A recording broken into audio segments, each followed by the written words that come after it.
রাজ্য রাজনৈতিক পালাবদলের পর ভেঙে টুকরো টুকরো হয়ে গিয়েছে তৃণমূল কংগ্রেস।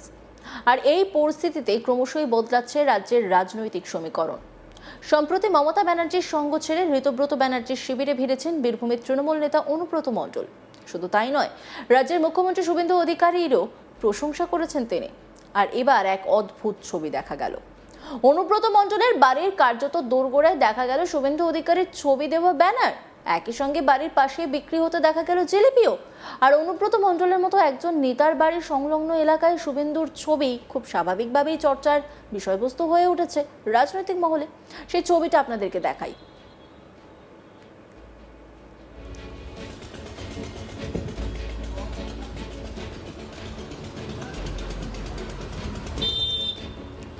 দেখতেই পাচ্ছেন অনুব্রত মণ্ডলের বাড়ি। এই বাড়িটি অনুব্রত মণ্ডলের, আর ঠিক তার পাশেই বিক্রি হচ্ছে জিলিপি, দেখতে পাচ্ছেন। আর ঠিক পাশেই শুভেন্দু অধিকারীর ছবি দেওয়া, যা নিয়ে এই মুহূর্তে জোর আলোচনা চলছে। চর্চা একেবারে তুঙ্গে, কারণ অনুব্রত মণ্ডল তো দাপুটে নেতা। তার বাড়ির পাশে অনুব্রত মণ্ডলের বাড়ির পাশেই যদি শুভেন্দু অধিকারীর ছবি থাকে, তা নিয়ে যে আলোচনা হবে সেটাই স্বাভাবিক। এবং জিলিপির দোকানে ভিড় জমাচ্ছেন স্থানীয় বাসিন্দারা। তাদের সঙ্গে কথা বলেছিলেন আমার কলিগ শান্তনু হাজরা। দেখব কি বলছেন। অনুব্রতর দোরগোড়ায় মুখ্যমন্ত্রী শুভেন্দু অধিকারীর ছবিতে কি লেখা রয়েছে সেই ছবিটা আমি দেখানোর চেষ্টা করব। ছবিতে লেখা আছে সনাতনীদের আস্থা গর্বের মুখ্যমন্ত্রী শুভেন্দু অধিকারী। আর ঠিক আমি আরেকটু দেখাবো যে জিলাপির দোকানের পাশেই রয়েছে অনুব্রত মণ্ডলের বাড়ি। আর এই জিলাপির দোকান এখন এই মুহূর্তে চর্চার বিষয় হয়ে রয়েছে।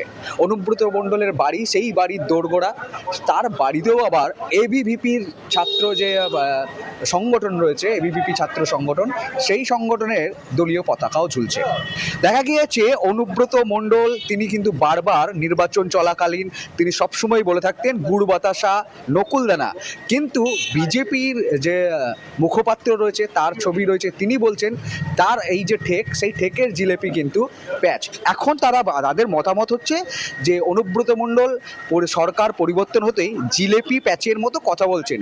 কখনো তিনি অভিষেক বন্দ্যোপাধ্যায়ের বিরুদ্ধে বিস্ফোরক মন্তব্য রাখছেন, কখনো আবার দেখা যাচ্ছে যে মমতা বন্দ্যোপাধ্যায়ের বিরুদ্ধে মন্তব্য করছেন। কানে দেখেন, আমি এখানকার যারা বাসিন্দা রয়েছে একজন জিলেপিও খাচ্ছেন, তার সাথে আমি কথা বলার চেষ্টা করব যে দাদা, আমরা দেখেছি যে অনুব্রতর দোরগোড়ায় জিলিপির দোকান, জিলিপি মানে প্যাচও বোঝানো হয়, মিষ্টিও বোঝানো হয়।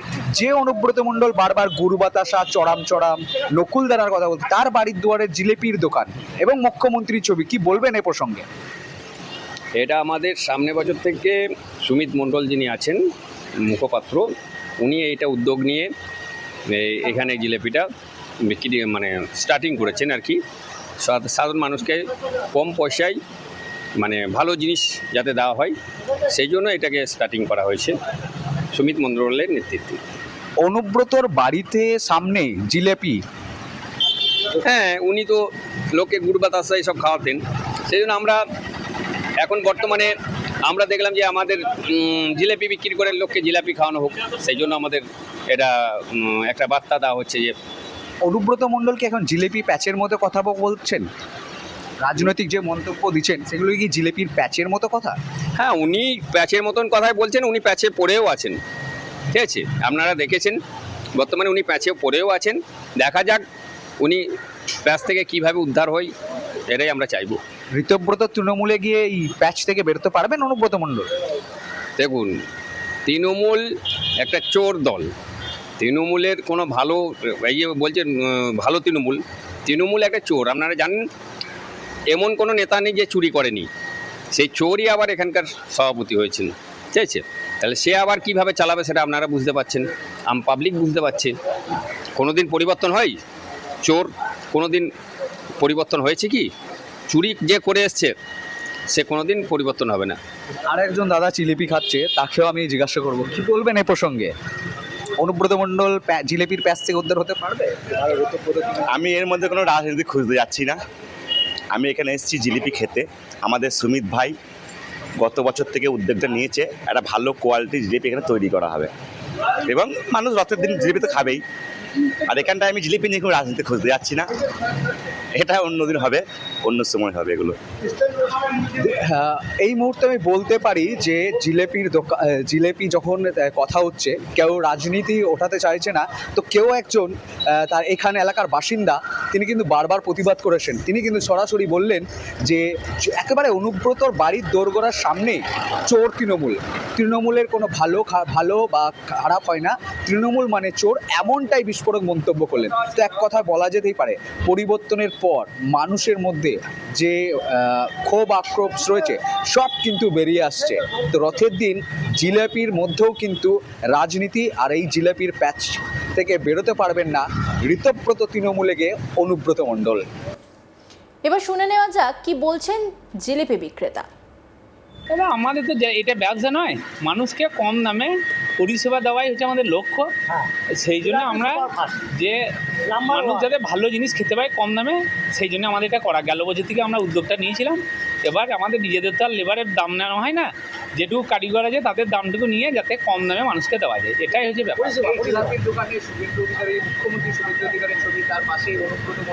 ব্যাপার হচ্ছে যে শুভেন্দু অধিকারী আপনার এই রথ নিয়ে এবারে যেরকম করেছে সেইটা মানুষের কাছে তুলে ধরাটা হচ্ছে লক্ষ্য আমাদের। অন্যদিকে স্থানীয় বিজেপি নেতা সুমিত মণ্ডল বলছেন, সময় পরিবর্তনশীল, সময় যখন বদলেছে তখন এগুলো মেনে নেওয়া ছাড়া কারো কোনো উপায় নেই। সুমিত মণ্ডল কি বলছেন শুনবো। কর্ম যেরকম ফল সেরকম, তো কর্ম যদি কেউ খারাপ করে তাকে প্যাঁচে কেন, আরও জটিল প্যাঁচে পড়তে হতে পারে। আর জিলিপির দোকানটা ওইটার থেকে বাইরে, রাজনীতির সম্পূর্ণ বাইরে। গতবারেও দেখেছেন আমি বিশেষ উদ্যোগ নিয়ে পাড়ার ছেলেদের নিয়ে ঠেকের জিলিপি করেছিলাম, যেখানে বাজারের থেকে কম দামে সাধারণ মানুষের জন্য জিলিপি উপলব্ধ করিয়েছিলাম। কিন্তু এবারে জিলিপির প্যাঁচে জড়িয়ে থাকা মানুষটার বাড়ির পাশে জিলিপি দেখে হয়তো অনেকের উৎসাহ হচ্ছে বা কৌতূহল জাগছে, কিন্তু তার সাথে কোনো রাজনৈতিক সম্পর্ক নেই। এটা শুধুমাত্র সনাতনী মুখ্যমন্ত্রী শুভেন্দু অধিকারী যেভাবে রথযাত্রাকে উৎসাহিত করছেন, সেইভাবেই আমরাও চাইছি সাধারণ মানুষ সেই রথের আনন্দ জিলিপির মাধ্যমে উপভোগ করুন।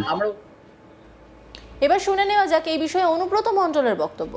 রথে তো জিলাপি, পাঁপড়, তেলে খাবার, এটাই তো মেক। দাদা, আজকে দেখা গেল আপনার বাড়ির পাশেই এক জিলিপি দোকানে সকাল থেকে প্রচণ্ড দমদমাট ভিড়। ওরা হারবার থেকে করছে, ওই পাড়ারই ছেলে সব, ওরা পাড়ারই ছেলে, ওরা হারবার থেকে করছে। এবারে 140 টাকা দিয়ে দিচ্ছে, ওই জন্য দিতে পারছে না। খুবই কম টাকায়। হ্যাঁ, দিতে পারছে না, বোধহয় কয়েক কুইন্টাল বিক্রি করে দিয়েছে। অন্যান্য জায়গায় 200 টাকা যেটা, ওরা 140 টাকায়। ওই জন্যই তো দিতে পারছে না মাল। অন্যান্য খবরের আপডেটের জন্য অবশ্যই নজর রাখুন আজ তাক বাংলার ইউটিউব স্ট্রিমিংয়ে। লাইক, কমেন্ট, শেয়ার এবং সাবস্ক্রাইব করতে ভুলবেন না।